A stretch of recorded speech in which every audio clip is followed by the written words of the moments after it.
Welcome to my presentation, a parameter reduction window into computational science and engineering. By the end of this talk, you'll understand more about my work and its context in computing research. Let's start with a story about how computers help model our physical world. Imagine a metal rod. On one side of the metal rod is an ice cube. This ice cube is going to keep this end of the rod at 0 degrees. Now I'm going to heat the rod with a lighter, and I'll use the thermometer to measure the temperature at this end.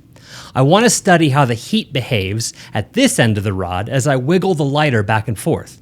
Except I don't want to do a bunch of experiments because, time and money. So fortunately, there is a mathematical model for the temperature along the rod under some heating. T represents the temperature. The endpoint condition represents the ice cube, keeping the temperature at 0 degrees at this end of the rod. The derivative endpoint condition says that the temperature at the other end can fluctuate. The centuries-old equation says that the second derivative of the temperature is equal to the known external heating from the lighter. For most physics models, we can't generally write down a formula for the equation solution. But if we know something about computational methods for differential equations, then we can approximate the solution with a computer. The computer approximation of a mathematical approximation of reality functions like a virtual laboratory. Let's model the lighter's heating as a Gaussian density along the rod, where the width represents the lighter's wiggle.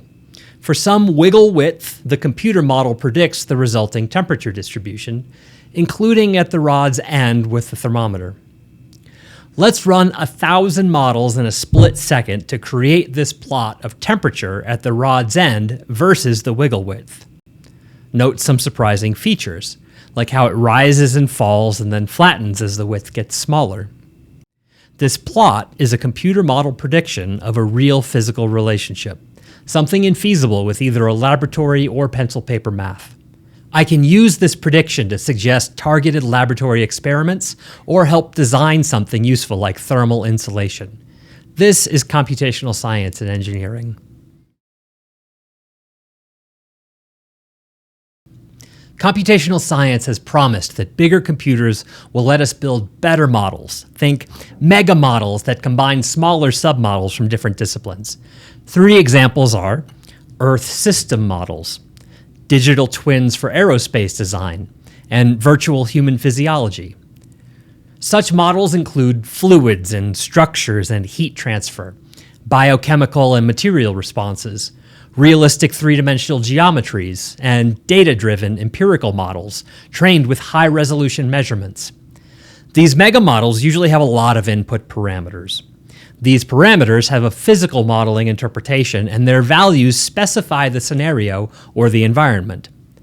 I mean things like boundary and initial conditions, material properties, or geometry specifications. Many science and engineering questions have a similar form. How do changes in the physical inputs affect the computer model prediction? For example, how does CO2 emission affect global average temperature? How does the shape of a wing impact its performance profile? How does a drug dose affect blood clotting? Instead of taking on each problem one at a time, I'm going to try to craft a perspective that could apply to many such questions.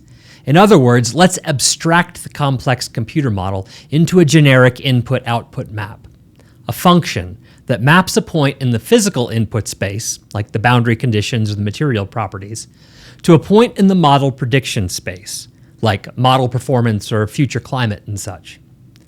Let's denote this input-output relationship with the familiar y equals f of x, where x represents a vector of continuous inputs and y represents a continuously varying prediction or output. Every model run is then a function call.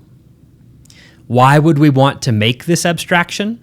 Well, if we can say something, then we've said something about a lot of different problems. We gain insight from the math where many general results are stated precisely. The general results rarely give numbers, but they'll suggest strategies for comparing methods, like when you would want to use one numerical integration rule over another. Practically, it's a simple software interface to many numerical methods. If I can get the scientist to express their question in this abstraction, then I can easily try many methods on the same problem. But what does it cost? Well, in pure abstraction, we've lost the science. For a scientist to remain grounded in their own discipline, they must interpret X's and Y's as things that they care about, which sometimes takes some imagination. Big models have lots of X's and Y's, and different scientists care about different subsets. The abstraction has no way of choosing X's or Y's for a well-formed scientific hypothesis. That's the scientist's job. From the abstract y is equal to f of x view, common scientific questions correspond to particular math problems. Estimating quantitative statistics is integration. Computing the range of possible outputs is optimization. Building a data-driven model is approximation. Numerical methods for these math problems involve running the model with many different input combinations. However, the theory tells us that, in general, the only way to guarantee an accurate numerical estimate is to choose enough input combinations and run a model for each combination so that the combinations in some sense explore or cover the space of all possible input combinations. The trouble is, the number of combinations you need to cover the space grows exponentially with the number of independent input parameters. This is a dimensional curse. For models with more than a handful of different inputs, exhaustively exploring your model's predictions at all inputs is usually infeasible. Let's see why this is. If your model has only one input parameter, you can explore its effects by picking points that spread out through the possible parameter values. Follow that strategy when your model has n parameters and you get a grid of n-dimensional points. As the number of inputs grows, the number of grid points grows exponentially. And don't forget that each grid point needs a computer model run to compute the prediction. Here's a more abstract and maybe surprising view of the same phenomena in a nearest neighbor search. Usually, when you think of nearest neighbor, you have a picture in your head of a set of points representing existing queries. For some new query, you find the closest query to inform the nearest neighbor model. But consider a picture where the points are arranged roughly in a circle around the query point. It's true that there is a point that is closest to the query, but accounting for the bigger picture, nearest seems less meaningful. This circle picture may be a better metaphor for high dimensions than the scattered picture. Here's an experiment to suggest why. Imagine I have a unit cube in d dimensions. I draw m points uniformly at random and I call that data. I draw n queries at random, and then for each query, I find both the nearest and the furthest neighbors among the data, and I compute the ratio of their distances. Then I compute the average of ratios over all the queries, then repeat a billion times and average the averages of distance ratios. And here's what we see. No matter how many points I start with, the average query distance ratio approaches 1 very rapidly as the dimension grows. That suggests that the nearest neighbor is about as far as the furthest neighbor on average. This suggestion motivates the statistical aphorism, there are no neighbors in high dimensions. Effectively, there's no way to fill an exponentially growing space except with a number of queries or samples that grows exponentially with the input parameter dimension, which corresponds to exponentially many computer model runs. And who's got the time? But computational scientists routinely need to solve these problems. So what do? We approximate. And approximation strategies abound. A strategy is good when its approximation is both sufficiently accurate and cheaper to compute than another strategy's approximation. You can categorize the approximations into roughly two categories. One, make the f of x run faster. These are things like reduced order modeling or surrogate modeling. Or use as few x's as possible, and these are names like design of experiments and numerical quadrature. The computational science literature is full of approximation methods that use one or both of these ideas. Each method claims superiority on its specific class of problems. But none of these methods can escape the dimensional curse. That's the nature of the curse. Making the model faster doesn't address the high-dimensional geometry. And the number of the fewest possible x's still grows exponentially in general, unless you know some exploitable structure in the model. So let me propose a different strategy for these cursed problems. It seems to me that an effective way to alleviate a dimensional curse is to somehow reduce the problem dimension if possible. And this is what I call parameter reduction. All that was set up. Now I can tell you a little bit about my work, and let's start abstractly. From a high level, the goal of parameter reduction is to reparameterize the relationship between the physical inputs and the physical outputs with fewer parameters than the number of inputs. The parameter reduction becomes a dimension reduction when the reparameterization reduces the dimension of the math problems, the integration, optimization, and approximation.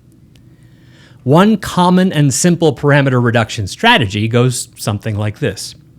Twiddle each input and check the effect on the output. Say one input's twiddle has a small effect.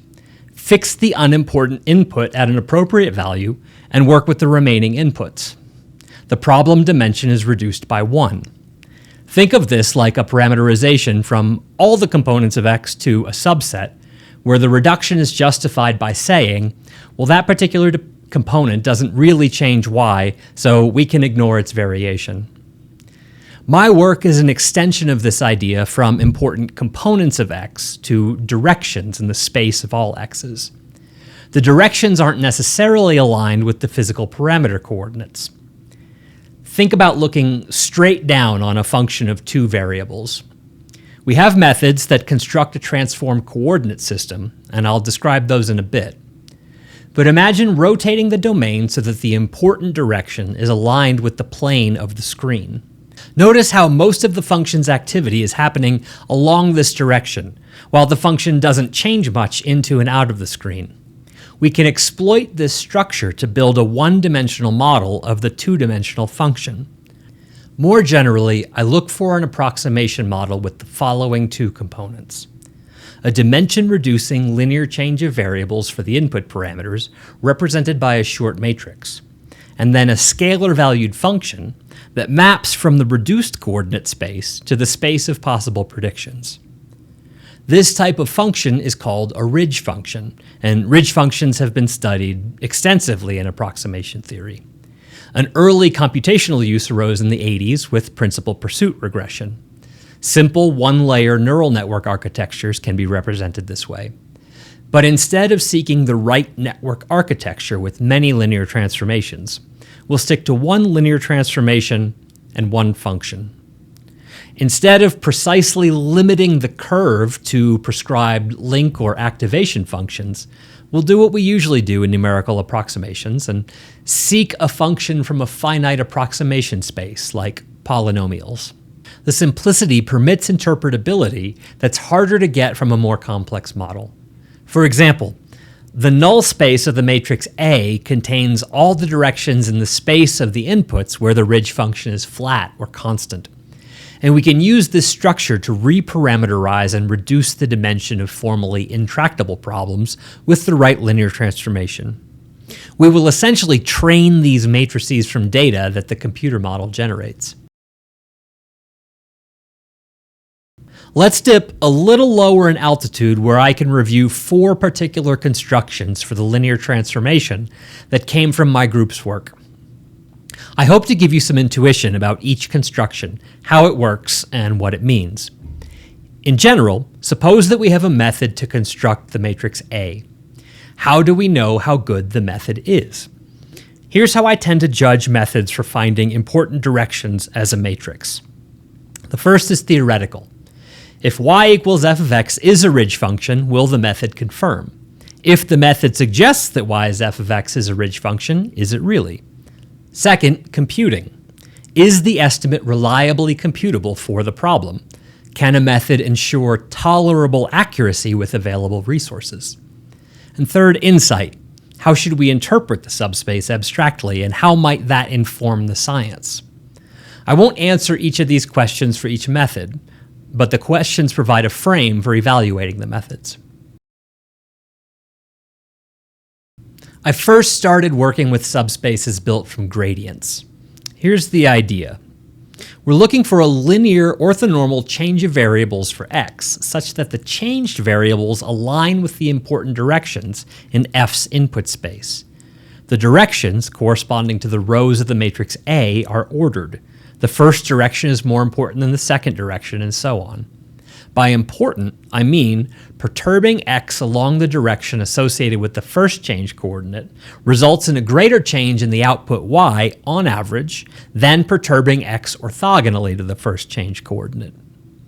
So here's the math. The notion of perturbing x comes from the gradient vector of partial derivatives of f with respect to each component of x. For a particular x, the matrix grad f transpose is rank 1 and symmetric. Suppose I average this rank 1 matrix over all x's. The resulting matrix is not rank 1, but it is symmetric and positive semi-definite. So it's got real non-negative eigenvalues, which by convention we order largest to smallest. Each eigenpair includes a normalized direction in the input space, the eigenvector, and a non-negative number, the eigenvalue, which measures the average squared directional derivative along the corresponding direction. Eigenspaces corresponding to large eigenvalues are active subspaces. We can't compute these integrals with pencil paper, so we use numerical methods. We need a numerical method to estimate the gradient, and then we also need a numerical integration method. For example, we could use Monte Carlo as a randomized integration method and finite differences in the computer model to estimate the gradient. For any of your favorite gradient and integral methods, a simple numerical method to estimate gradient subspaces goes like this. First, choose the x's according to your numerical integration rule and estimate the gradient at each of those x's. Estimate the integrals with the integration rule, and then compute the eigendecomposition of the estimate. Generally, the computed matrix elements inherit the convergence properties of the numerical methods you chose, with one very important distinction. A large gap between eigenvalues k and k plus 1 suggests that the k-dimensional eigenspace is relatively easy to approximate. Numerical errors for estimated subspaces are inversely proportional to the eigenvalue gap, as is common in numerical methods for subspace computations. So that's how we estimate the subspaces numerically, along with some insight into both how to interpret the directions and what to expect for numerical quality. The concept of inverse regression comes from a dimension reduction framework in statistical regression called sufficient dimension reduction, developed largely by Dennis Cook at University of Minnesota and colleagues. The inverse regression is the conditional random vector x given y. The expected value of x given y is a vector-valued function of one parameter, y. How should we interpret this parameterized vector? Like this. Pick a y. Consider the set of all x's such that f of x is equal to y. This is a level set. Now average all the x's in that set. This animation traces the average over the sets as y varies. For each vector along the red trajectory, construct the rank 1 outer product matrix, and then average the parameterized rank 1 matrix over all the values of y. This symmetric, positive semi-definite matrix has real eigenvalues, and its eigenspaces function like active subspaces, as a linear change of variables into coordinates ordered by a notion of importance. What is the notion of importance in this case? Well, each eigenpair has the following interpretation. Sort the x's according to their associated y's. An eigenvalue will be small if at least one of two things happens. The x's for the y's tend to be orthogonal to the eigenvector, or the x's for the y's tend to deviate symmetrically from the eigenvector so they cancel in the average. Case 1 suggests that the eigenvalue is revealing a direction along which y is constant, which we consider unimportant. The orthogonal complement of unimportant is important. However, case 2 shows that an eigenvector may correspond to an important direction, but its small eigenvalue won't suggest that importance. In fact, we can construct such a case explicitly with a pure quadratic function. So the conclusion is, inverse regression can fail to find important directions for some functions. This is a good theoretical property to know before computing. To compute, remember that each average is an integral, so we need to numerically approximate integrals again. The standard algorithm in statistics is called sliced inverse regression, which looks something like this. Draw the x's at random, and then compute y as f of x for each of the x's. Choose bins on the space of y and collect all the x's whose y's fall into the same bin. Now, average the x's in each bin and construct a rank 1 matrix from each average. Average the rank 1 matrices, weighted by the counts in the y bins, and compute the eigendecomposition. When viewed as integration, this can be interpreted as Monte Carlo for numerical integration. With this insight, my former PhD student Andrew Glaus and I developed a Gauss-style quadrature rule with high-order spectral convergence that's appropriate for smooth functions. Another way to define an important subspace is through an optimization problem. Think about a ridge function as a flexible class of approximation models, where the matrix A defines the important subspace, and G comes from some chosen approximation class of functions. We want to find the A and G that bring the resulting ridge function as close as possible to the true f of x in a mean squared norm, which gives a nonlinear least squares problem. In essence, this is curve fitting with a subspace parameter. There's some choice in the spaces for A and G. In my work, we chose A to be an orthogonal basis for a point on the Grassmann manifold, which is the manifold of low-dimensional subspaces. We used fixed-degree global polynomials for G. Many other choices are possible and interesting. But with these approximation choices, the only algorithm parameters are the dimension of the low-dimensional subspace and the global polynomial degree on the reduced physical parameter space. A numerical algorithm for the curve fit goes like this. Choose x's and for each x, compute y as f of x. Solve the discrete nonlinear least squares problem for the matrix A and the parameters of G. The solution has two components, a basis for a low-dimensional active subspace, and then also a fully fitted curve for use as an approximation or a meta model. My former postdoc Jeff Hokanson derived and implemented a quadratically convergent Gauss-Newton method, which used an old algorithm called variable projection to compute gradients. Variable projection is built for least squares problems that are linear in one set of variables, the polynomial coefficients, and nonlinear in the other set of variables, in this case, the subspace basis. Having a fast fitting method lets someone quickly compare model parameter choices, like subspace dimension and polynomial degree, with the same data set. One more subspace construction. This was Jeff's conception, and I guided his questions and arguments. Pretend that f of x is a Lipschitz continuous function. The Lipschitz assumption implies that there is a finite constant such that this inequality holds for any pair of inputs and outputs. The Lipschitz constant is the smallest L such that all these inequalities remain satisfied. Jeff's idea started with bringing the Lipschitz constant inside the distance metric and generalizing the constant to a matrix.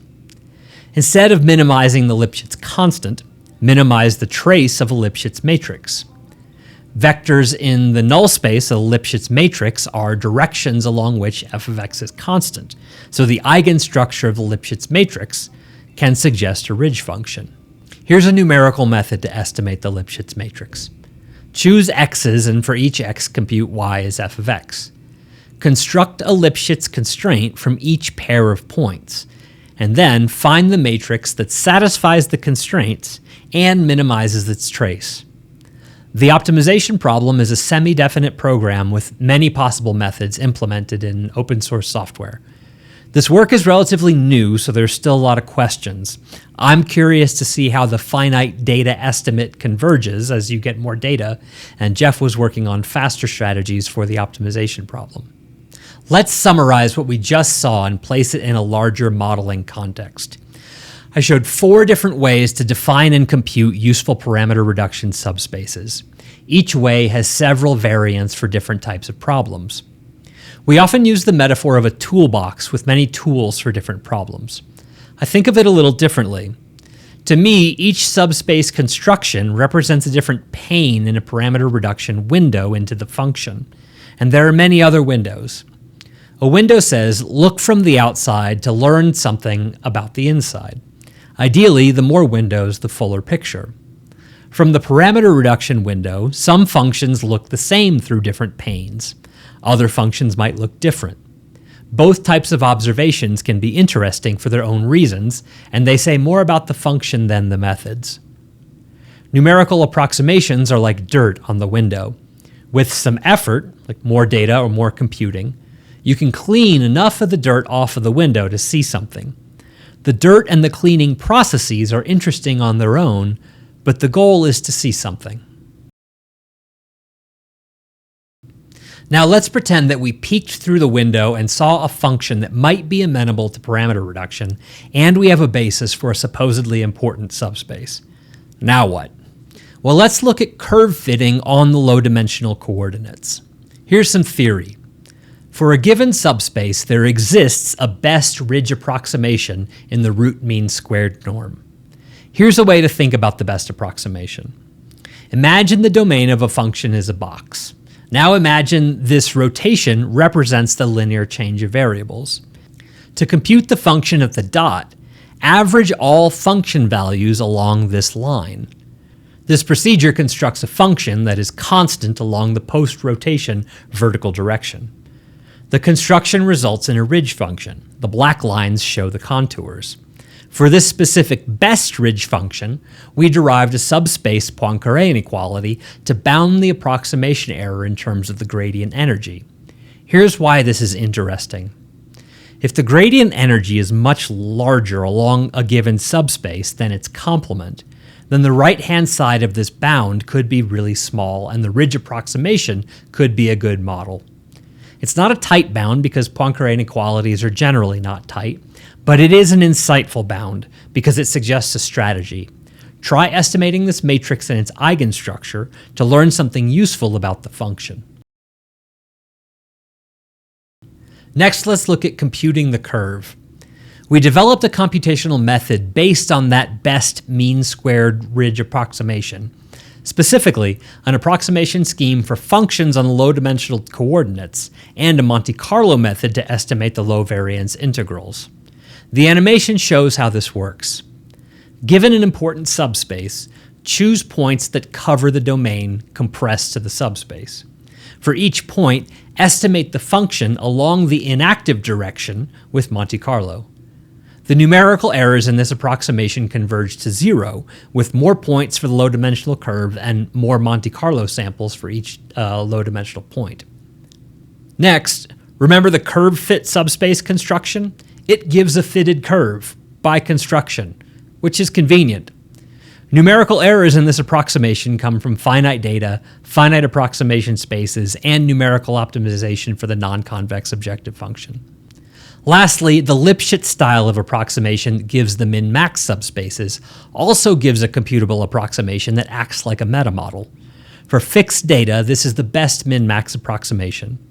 The metamodel is defined as the midpoint of a point-wise uncertainty interval. The intervals are kind of like the probabilistic confidence intervals in the Gaussian process. Numerical errors for the Lipschitz model arise from finite data and from the numerical optimization. Let's summarize the essence of curve fitting with a simplified meta-heuristic. In practice, something like this makes a good first test for the computer model. First, generate a dataset by choosing input combinations and computing the model output for each. I often start with an existing dataset if one is available. Use the dataset to estimate a parameter reduction subspace. Then, linearly compress all of the inputs with the subspace basis. Fit the function g with the low-dimensional inputs and associated outputs. The fitting procedure happens with fewer derived inputs, which alleviates the effects of exponential cost scaling, and this often enables a broader range of modeling choices for the same data set. A simple modification is to pause after step 3 and check whether the compressed input data sufficiently spreads out through the entire compressed domain.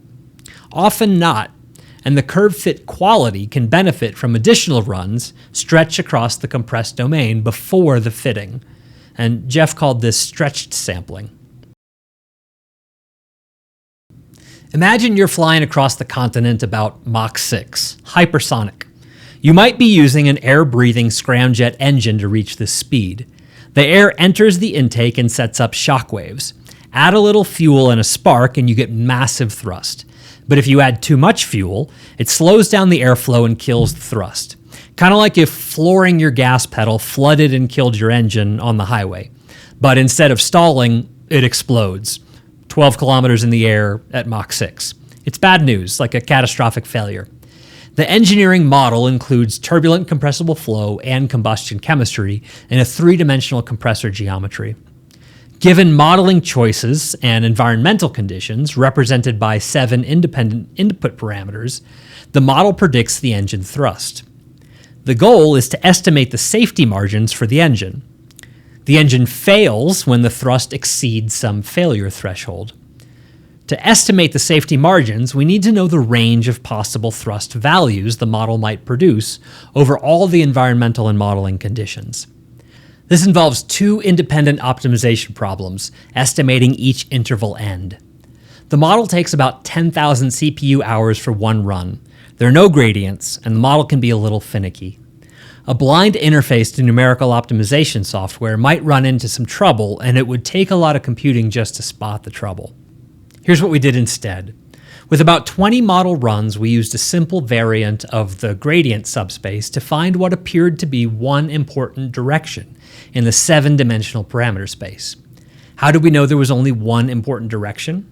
Well, to answer that question, let me describe this figure.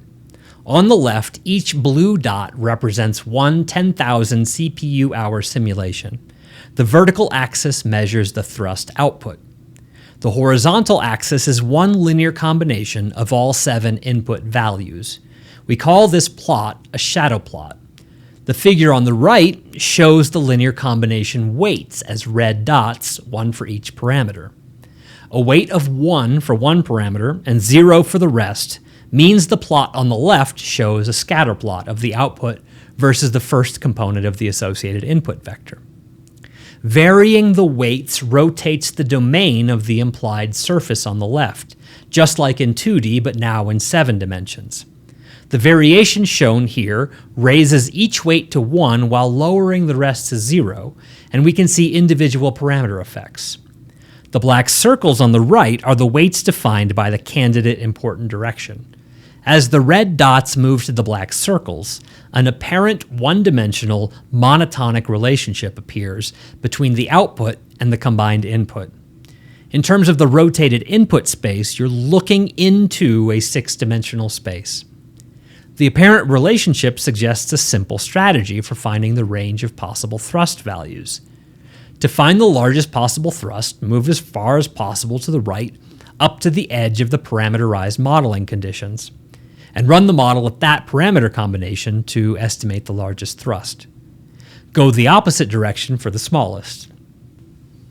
The elements of the direction vector act like sensitivity metrics for the physical inputs, identifying which physical parameter variations will affect thrust the most on average. In this case, 4 out of 7 physical parameters appear important to identifying this apparent structure. Such assessments can help engineers design better models and inform validation experiments. Now let's hear from co-author Dr. Michael Emory. Numerical simulations of aerospace propulsion systems inherently introduce lots of uncertainties related to the operating environment and the mathematical models being used. By leveraging active subspaces, we were able to dramatically reduce the total number of simulations required to characterize the safe operability limits of this engine.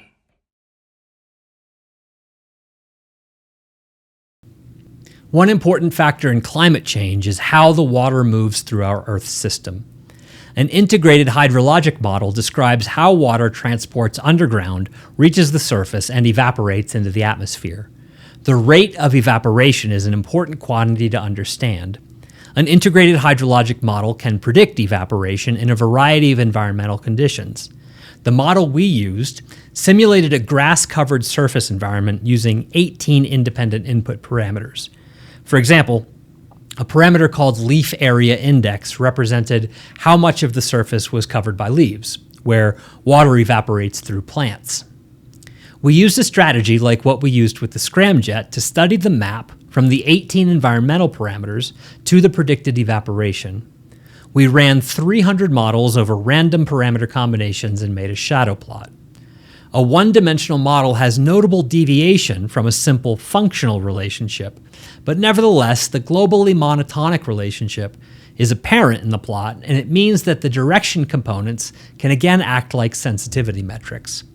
A relatively large component identifies a parameter that a modeler should set carefully, since changes will affect evaporation prediction more than other parameter changes.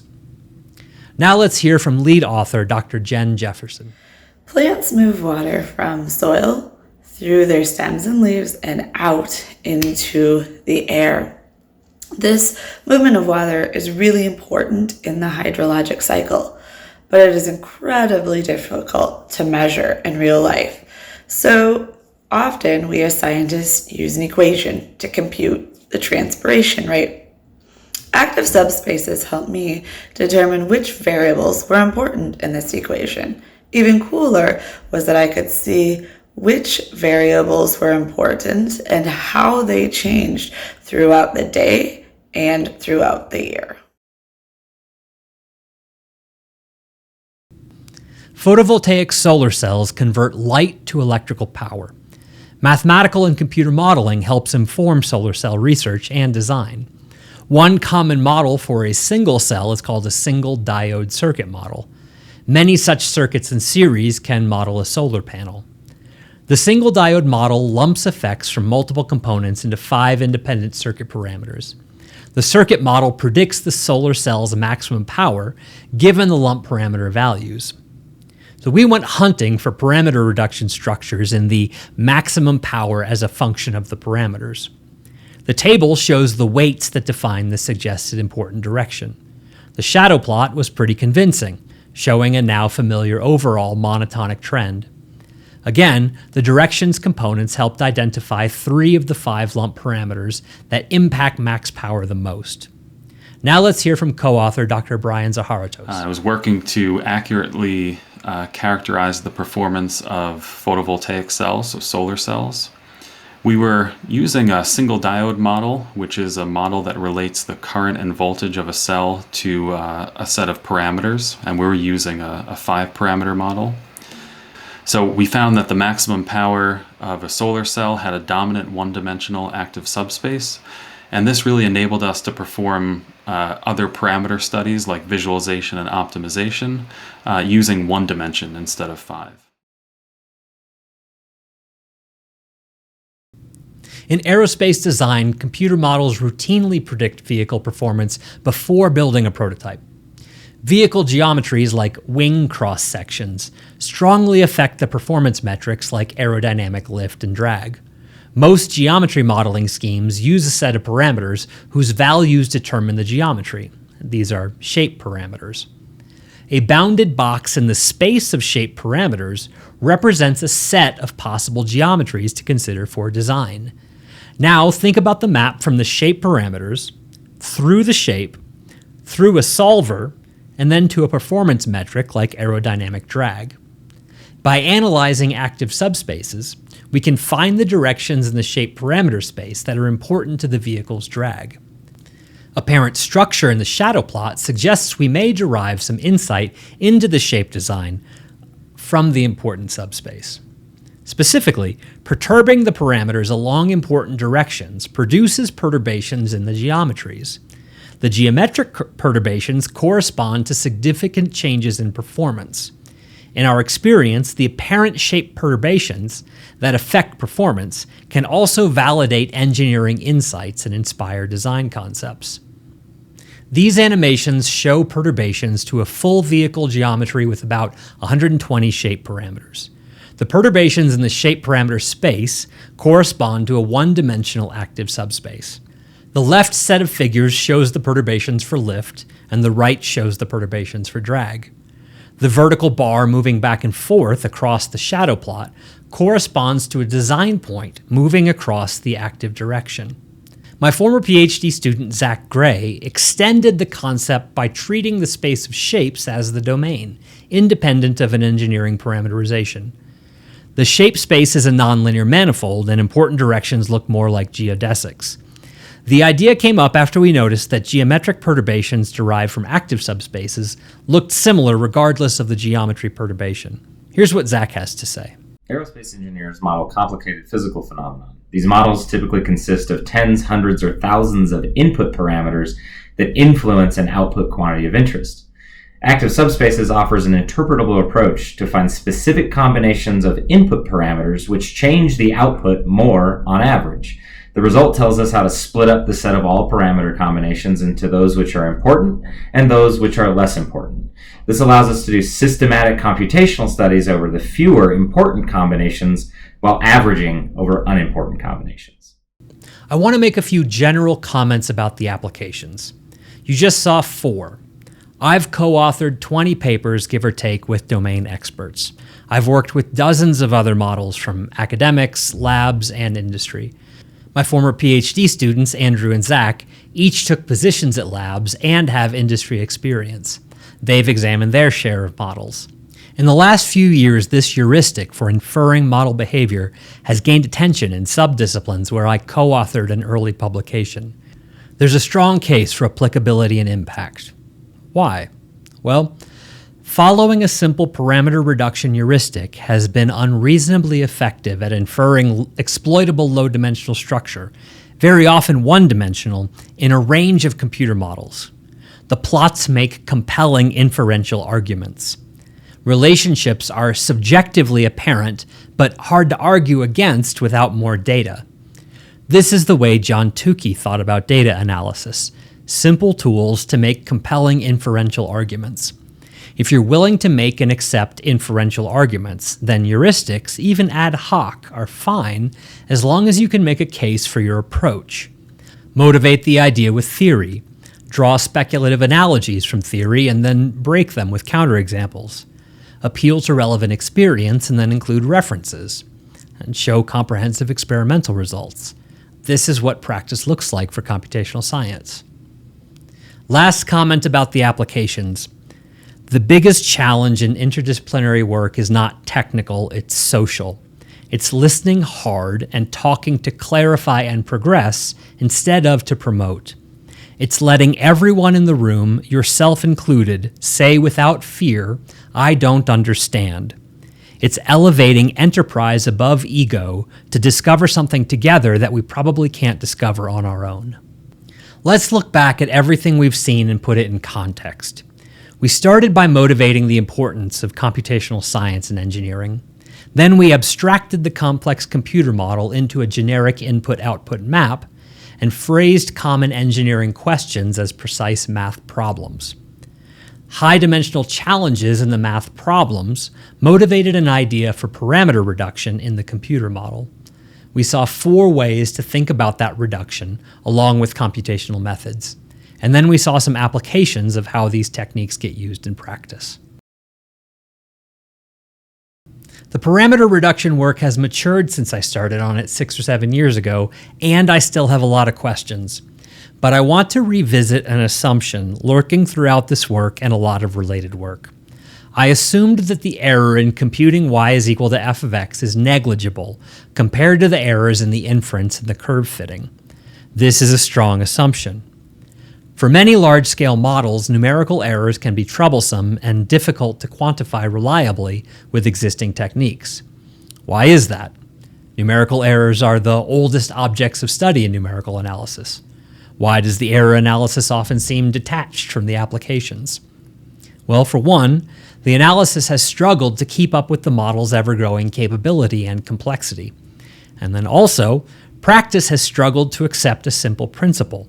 It's a lot easier to get an answer than to know whether the answer is any good. And maybe big data and fast algorithms are more exciting than working hard and smart to ensure accurate and reliable predictions. But the widening theory-practice gap leaves a big open space to explore and maybe build some communication lines. Here's a pitch for one such line. In reality, computer models are deterministic. Run the model twice with the same inputs and you'll get the same answer. Also, the math predictions are deterministic. They must be if you're going to use them as predictions. Consequently, the difference between the math and the computer models is also deterministic. That difference is the numerical error all smushed together. Classical numerical analysis studies the asymptotic behavior of the worst-case error. As a notable contrast, mathematical statistics studies the asymptotic behavior of average-case error. The concept of average makes sense because stats assume that the data have random errors. Well, how about this? Even though we know numerical errors are deterministic, could numerical modeling crib from statistics and model numerical errors with probability? Before answering can, let's ask should and check our context. We've lived through a vast growth in accessible computer power, greater societal reliance on numerical models, the rise of artificial intelligence and machine learning, and unprecedented expansion in algorithm development and dissemination. So I think it's a good time to re-examine models for numerical error. Why might we look specifically at probabilistic models? Here are 5 reasons other than curiosity. First, there's some evidence that error estimate convergence rates might improve by going from worst case to average case. Second, the error apparatus in probabilistic modeling is more sophisticated, less conservative, and more amenable to computation. Think computable confidence intervals compared to uncomputable worst case bounds. Third, we could enable probabilistic error models for variable precision arithmetic. Fourth, we could also enable probabilistic error models such that computer-generated data fit naturally into the machine learning models that expect random error, and this would justify the statistical confidence metrics. Lastly, we might gain more useful mathematical interpretability to help justify the real-world interpretability of error metrics and uncertainty measures. So we have a few reasons to try, so let's go back and ask, can we model numerical error with probability? There's a long thread of considering probability models for numerical errors. Here are a few interesting loops in the tapestry. In 1947, von Neumann and Goldstein wrote, "Round-off errors behave, as far as is known at present, essentially like independent random variables, although they are actually uniquely defined number-theoretical functions." And then, superior error estimates creates a strong temptation to use probabilistic estimates instead of strict estimates. One of today's premier numerical analysts, Nick Hyam, said in 2002, "Rounding errors and their accumulated effect on a computation are not random." And then in 2019, we develop a new probabilistic rounding error analysis. The point is, there's new attention, including a new subfield called probabilistic numerics with a Bayesian lens. But the thread is long. In 1966, Hull and Swenson articulated the goal nicely. There is no claim that ordinary rounding and chopping are random processes, or that successive errors are independent. The question to be decided is whether or not these particular probabilistic models of the processes will adequately describe what actually happens. I want to pick up this thread. I have a unique background being trained in both numerical analysis and statistics, two surprisingly different cultures for understanding the world. I have some ideas for an inferential paradigm for numerical analysis with interesting theoretical questions and also practical applications. So I'll end here with an impact statement. Assessing confidence in computer predictions helps scientists and engineers manage risk. It seems to me like it's a good time to improve our societal risk management.